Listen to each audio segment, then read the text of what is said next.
A top 10 list and rare cards from the 90s. Two things that we all love. That's what we're going to be talking about today. Let's get right into it.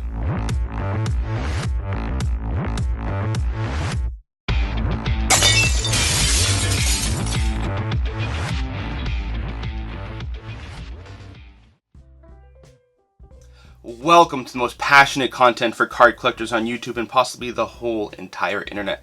As usual, I am your host, Jake Roy. 90s b-ball cards here on YouTube, Instagram, Facebook, Twitter, and when I have time, occasionally a little bit of TikTok as well. So it's been about 2 years since we have talked about rare serial numbered cards from the 90s, and we talked about what is a serial numbered card and kind of a little bit of the evolution. So I thought it would be a good time to take a look. There are a lot more rare cards in my collection, so we're going to take a look at the top 10 most rare basketball cards from the 90s. If we were to looking at all different eras and all different sports, the list would look very different from my PC, but this is just honing in on stuff from the 90s and basketball cards. Every single card on this list is serial numbered to 100 or less. And in fact, if I included every card that was serial numbered to 100, the list would be significantly longer than just 10. So there are some honorable mentions, but I had to try to cut it down. So we'll talk about it a little bit more when we get into those cards. So let's jump in to the fire. All right, here we go. We're going to start off with number 10, and there's actually 3 cards for this 10th spot. They're all the same. So we've got the 99-2000 Topps Finest Gold Refractor. We've got Vince Carter, Penny Hardaway, and Allen Iverson. You can see there the Sensations. That is a subset card for Vince Carter. So these are each numbered to 100, and it's serial numbered on the back of the cards.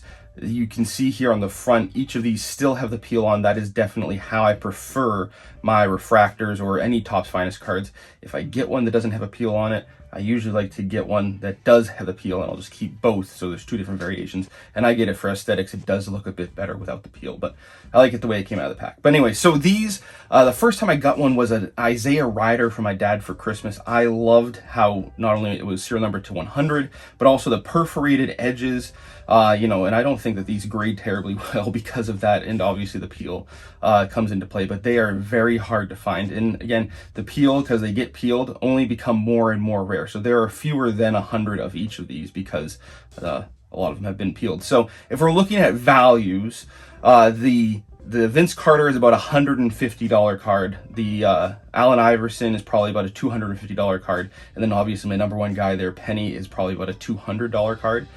Penny in the Suns uniform, not my favorite, so had to get the Iverson as well. And the Vince Carter was just an opportunity that I couldn't pass up. So these are cards that I love. I mean, who doesn't love a gold refractor? Topps Finest is something that doesn't get as much love as Topps Chrome these days, but just as nice to look at and just as 90s. So 99-2000 Topps Finest Gold Refractors there for number 10.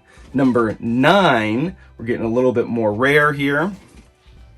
98-99 Flair Showcase. This is a row 2 legacy collection of Rod Strickland. So maybe not the player that you would have expected to see, but I really do love a good Rod Strickland card. So it's not uncommon to see one. And actually the first time that we did this list, the most rare card in the list was a Rod Strickland card, incidentally enough. So this one's numbered to 99, and I really do love this row 2 design. How you've got the, obviously the dual action shots of the player, something that wasn't always common with Flair Showcase, but you also, it's a little bit obscured by Rod Strickland here in this one, but you have the player's jersey number in the background as well, and then the dark effect on there.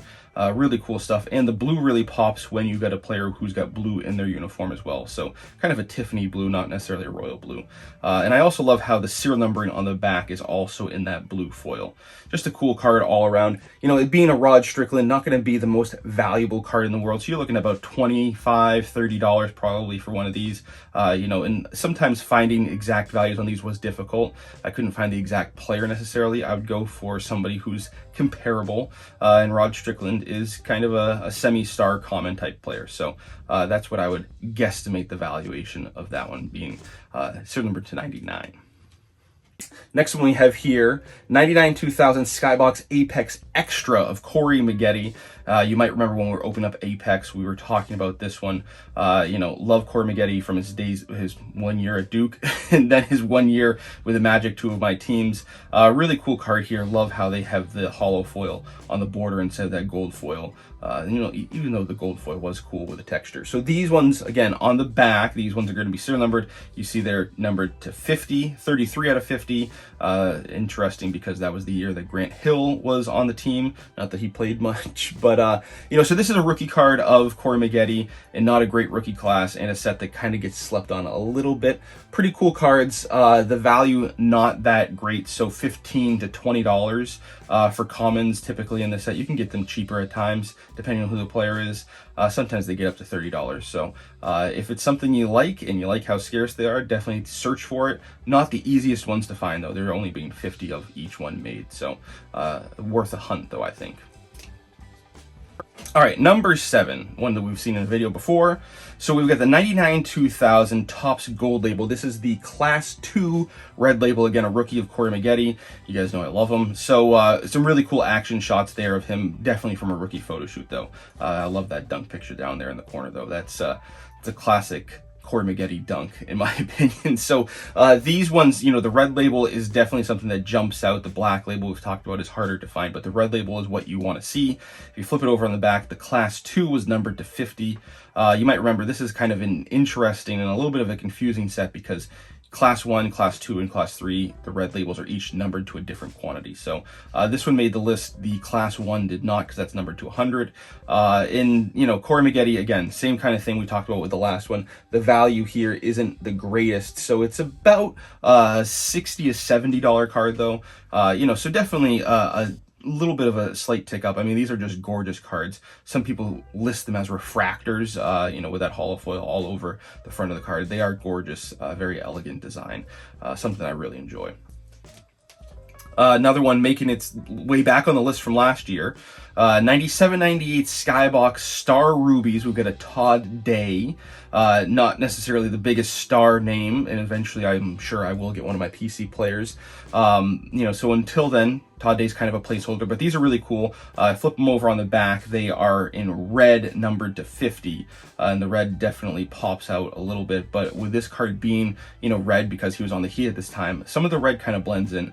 Some of those other cards like Penny or Steve Nash or, you know, even a Brian Russell or Nick Anderson, the red will definitely pop out more because the coloration, it's not going to blend as much, especially on the back. So, you know, interesting stuff there. Some of them definitely do jump a little bit more, but that hollow foil, some people call it the amoeba pattern, definitely does catch your eye. So this is an extremely popular set. When I picked this card up, you're probably not going to believe that I was able to find it for about $30. It was sitting on ComC and something I just wanted to get. I figured it was a set that would be good to have, and these have definitely only gone up from there. So I would say an estimate is probably about $100, $120, maybe $130 for the Todd Day. So any player in this set at this point, you're looking at least $100 for those cards from what I've been seeing. So really cool to see that happen. But like I said, this is staying in my collection at least until I get one of my main PC guys to replace it, and then maybe I'll move it on to a set collector or somebody that will enjoy it. All right, halfway through the list, number 5, you may remember me pulling this one, 99-2000 Skybox Star Rubies, so 2 years after the Todd Day, and this is a rookie of Baron Davis. So we opened some packs, and I was ecstatic to have pulled this. Now, there is some paper loss on the front. Again, if you remember that, when we opened these, it was sticking a little bit. I took it from my brother, wanted to try to peel it off as easily as possible. So really one of those that has a fun spot in my PC, and a side PC guy, Baron Davis, also. So it's always good when you can get a guy like that rather than getting somebody like, you know, on the same caliber, but like a Sean Marion maybe wouldn't be as exciting for me. You know, so you flip it over in the back. This is numbered to 45. There are also the SP versions. Kyle from the Wax Museum, I remember sharing the Jeff Foster. The SP versions are numbered to 25, and they have an action shot, and they have blue on the name in the logo. So they're still considered Star Rubies. They still have that hollow pattern in the back. I really love the 99-2000 hollow pattern for the Star Rubies. So this one, it's hard to really get an exact value because of the damage. So if you were to find one, because this is not moving out of my PC, if you were to find one of Baron Davis that was in good shape, I would estimate it's probably about $100 card right now. But again, this one being damaged, if you saw one that's damaged, it's not going to go for that same price. So, you know, don't fall victim of that. So this one's not moving though. So, you know, putting a value on it is a little bit of a fool's errand at this point. All right, number 4. This one, I have to say thank you to Kyle from the Wax Museum, who we were just talking about with the last card, for this. He gifted this to me at National, something he, I believe, found in a lot, and he knew that I was looking for one for an upcoming video, and also I just really like the superscripts. So Matt Geiger being a Sixer, also some ties to Allen Iverson in those championship runs, a lot of ties to me for this, so it made it even that much more special. So 99-2000 Upper Deck MVP superscript. You flip it over again, serial numbering on the back here, it's number 3, so Allen Iverson's jersey number out of 25. These are extremely rare. I did actually pull a gold one time, but never saw a superscript that I could get in my collection. So really happy to have this one. Again, you know, kind of a placeholder until I get one of my main PC guys, but this one's probably going to stay with me because of all the fun memories from that first national trip. You know, values on these are a little bit lower, MVP not being the highest, you know, value set in general. So you're probably looking at $30 to $40 for the Matt Geiger, and boy, you should have seen the screw down that this thing was in. I did record a little bit of a video that I might share at some point of me getting it out of that and getting it into a fresh new case. So fun stuff there for sure. All right, the next one on the list is another Topps Gold label. We talked about this. So this is the Class 3, and this is also a red label. So Darrell Armstrong had to get, of course, a Magic player, and these definitely stand out. All the Class 3s with that gold background definitely look like you've got an insert, and they look very similar to some inserts as well. So the Class 3, like we talked about before, these on the back are serial numbered even lower than the Class 2 that we talked about before. So this is numbered to 25 for Darrell Armstrong. Very hard cards to find. I've been noticing that they've been getting a bit more love lately. I think it's because not only how scarce they are, but also because of that gold coloration on there. You know, just a lot of stuff that people love. And when you can get that red to match up with the jerseys of the player that's the subject of the card, it's really cool as well. So this one, I would say, is probably about a $50 card right now. So, you know, definitely a good bit more than even the rookie of Darrell. No, I think it's actually the same value just about of the Corey Maggette. So maybe not a huge jump up on this, but again, it being a rookie versus a veteran, and not like a star or anything like that. So cool stuff there. Numbered to 25, very rare. All right, number 2 on the list here. Again, this was on the list the last time, 98-99 Skybox Premium Star Ruby. So this is the 3rd Star Ruby, the 3rd consecutive year.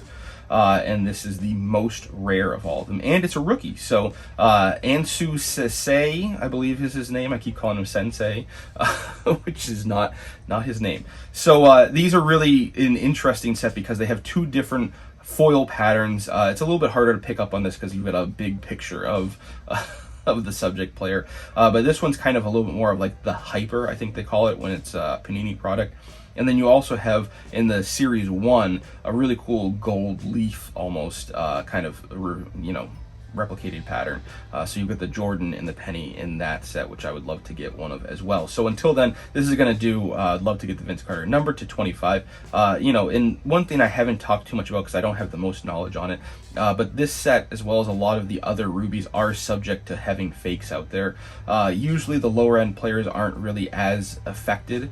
Usually it's the higher end player, the higher dollar values that they want to have. So it's something to be on the lookout for. It's something, if you're looking at putting a good amount of money into any Star Ruby, to educate yourself on, make sure you know what you're getting before you go and drop a significant portion of money so you don't get disappointed.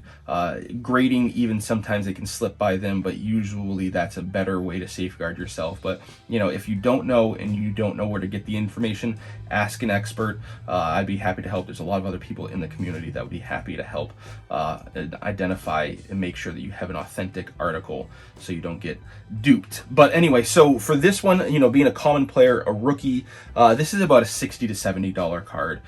You know, and again, one that I picked up for about $20 or $30 a while ago at this point. So before we get to the number one, let's go through a couple of honorable mentions really quickly. First, we get 97-98 Platinum Medallion. This is an Allen Houston. All these are going to be numbered to 100. Really cool one there. But in all honesty, I like the gold a little bit better because the picture being grayed out, it doesn't present quite the same way as this Platinum. But still very collectible set for sure. The next two that we've talked about a number of times that I pulled with my brothers, 97-98 Flair Showcase. These are a row 3 on the Damon Stoudemire and a row 2 on the Antonio McDyess, so a lot of fun memories. Rare cards as well, numbered to 100, very eye-catching. One that I absolutely adore, 98-99 Topps Chrome Apparitions Refractor, just a gorgeous refractor. I mean, really a perfect card to lend itself to being a refractor. So Michael Finley, a dream card of mine, absolute dream card of mine is the Penny Hardaway. But until then, Michael Finley, I'm more than happy. He's a side PC guy and just a gorgeous card as well. So really love that one. Another twofer here. So we've got 2 of the 98-99 Upper Deck. This is the Star Power Quantum Superpower Silver. It's a mouthful. Really, it's the Upper Deck Superpower, and then it's the Quantum Silver Parallel. So these are each numbered to 100. There are gold parallels as well. I believe those are numbered to 50. So I've got the Penny and the Iverson here, 2 that I was really happy to get. And the Penny is my high school football jersey number. So something that definitely gives it a little bit more meaning to pretty much only myself. But stuff I definitely love. Also, we've got the 98-99. This is the Topps Gold Label, Red Label of Stephon Marbury. So we've talked about the 99-2000. These ones are interesting because you flip them over on the back and you would think it's not even serial numbered, but it is. It's just embossed or debossed in this, as the case may be.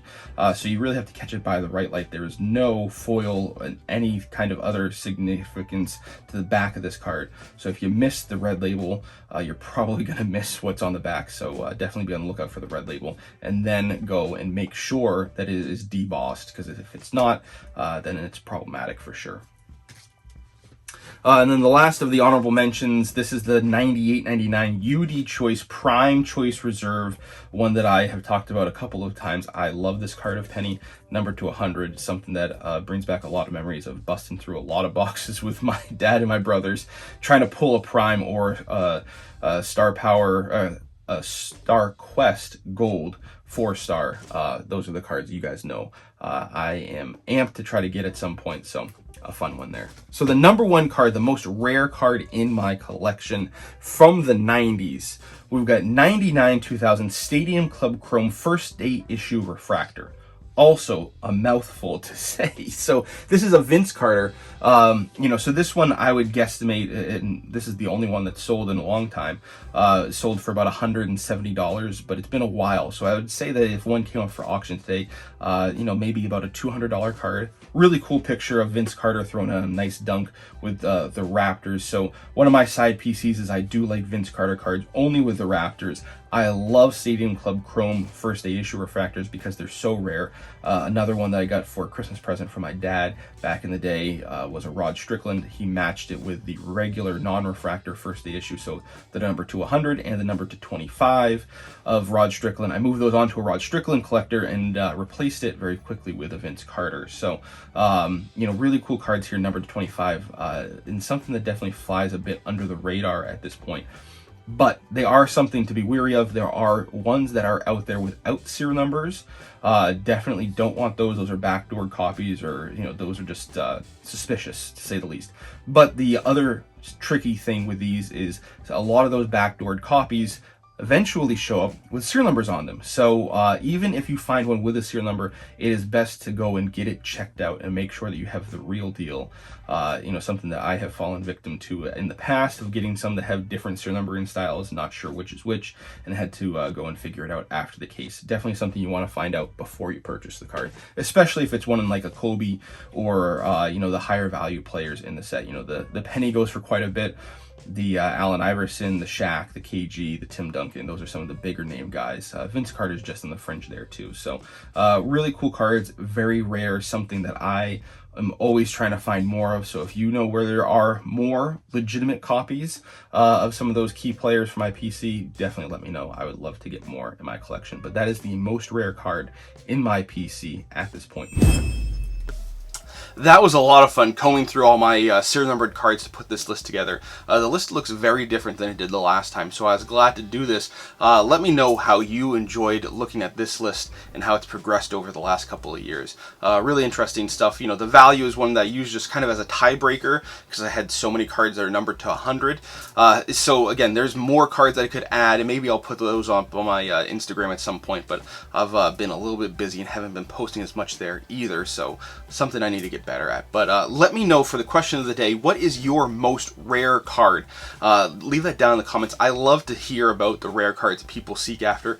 We know for the 90s, a lot of people are looking for those, the PMGs, whether it's the red or the green. Obviously the green if you can afford them, but they're pretty pricey. But I always love learning about the cards that maybe aren't as known or as heralded that people really enjoy. For me, those Topps Stadium Club Chrome Refractors, first day issue, absolutely are ones that I think are really fun for me to try to seek out, stuff that I really enjoy. So that's what it is for me, for my favorite and obviously my most rare, as you saw in this list. So take a look. I have the link in the description.